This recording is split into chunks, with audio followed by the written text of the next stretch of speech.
la sexo, bien sûr, c'est sur Europe 1. Nous sommes avec vous depuis 15 heures pour cette ultime séquence de l'émission. Catherine Blanc, sexologue et psychanalyste à Paris, nous rejoint tout de suite en studio, comme tous les jours. Catherine, aujourd'hui, on va aborder un grand thème. De temps en temps, comme ça, on fait des grands thèmes. Allons-y. C'était une question de Jimmy, en fait. Faut-il parler durant l'amour?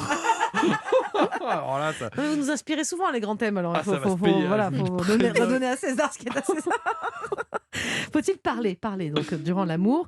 Pourquoi certains aiment rester muets, et puis d'autres, alors là, parlent. Enfin, ça vient de quoi cette différence-là? Bon, d'abord parce que il faut bien comprendre que quand nous faisons l'amour, de toute façon, les aires du cerveau éclairées ne sont pas nécessairement les grandes réflexions. Donc, ce sont plutôt ce qui est l'aspect pulsionnel. Donc, on n'est pas enclin à ce moment-là à parler, mais plutôt à être dans la liberté d'accueillir sa propre fantasmatique et dans l'accueil de ce qui est en train de se jouer entre deux personnes.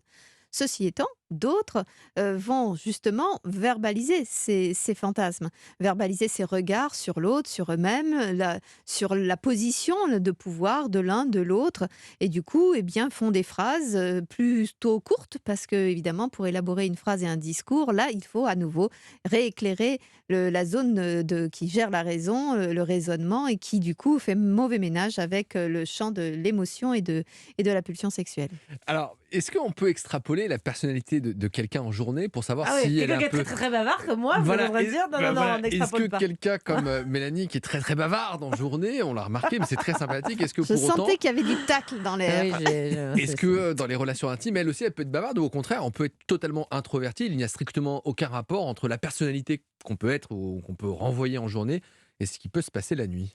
Alors, c'est vrai que si on est extrêmement pudique, extrêmement muet, extrêmement, je pense que dans la sexualité, ça En peine général, on ne devient certainement. pas extrêmement loquace à ce moment-là. Ah, C'est ça. exactement, surtout avec des mots de la vulgarité, le cas échéant, donc bien sûr.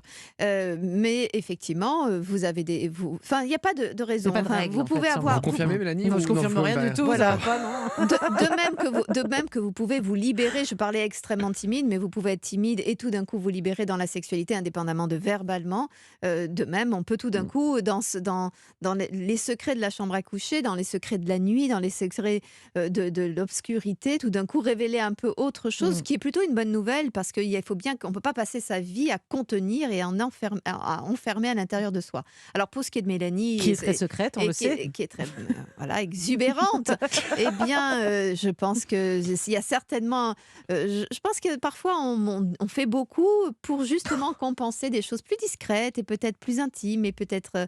voilà, parce que Elle on peut rougit, pas... donc à mon avis, vous avez touché un N'importe point. quoi. Bravo, Non, bravo. mais là, ça lui fait rire, on ne voit pas, ça vous en profitez.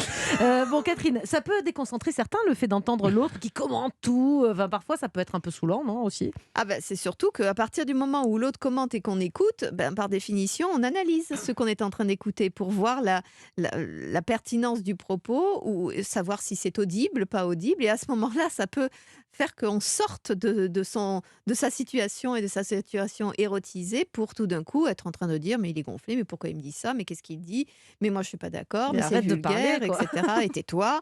Ça me déconcentre, alors qu'en réalité, ça concentre la réflexion plutôt que de laisser libre cours à l'élan pulsionnel, Vous encore qui une êtes fois. timide, Jimmy. Non, mais à Allez-y. l'inverse, Mélanie, je ne sais pas ce que vous en pensez, mais est-ce que être Ouais. muet comme une carpe, ça peut être aussi pénible parce qu'on dit que c'est un peu, ça peut être chiant de quelqu'un Agaçant, qui ouais. parle, mais le silence total, est-ce que ça peut être aussi problématique? Oui, parce que C'est une au-delà bonne question, Jimmy. au-delà de Bah, vous n'osez parler, pas poser les questions, je les pose pour vous, Mélanie, hein, vous me l'avez Bien soufflé sûr. tout à l'heure. au-delà de parler, c'est aussi émettre un minimum d'indications à l'autre. Et les indications, sans être nécessairement sur le sujet de la sexualité, c'est par le son.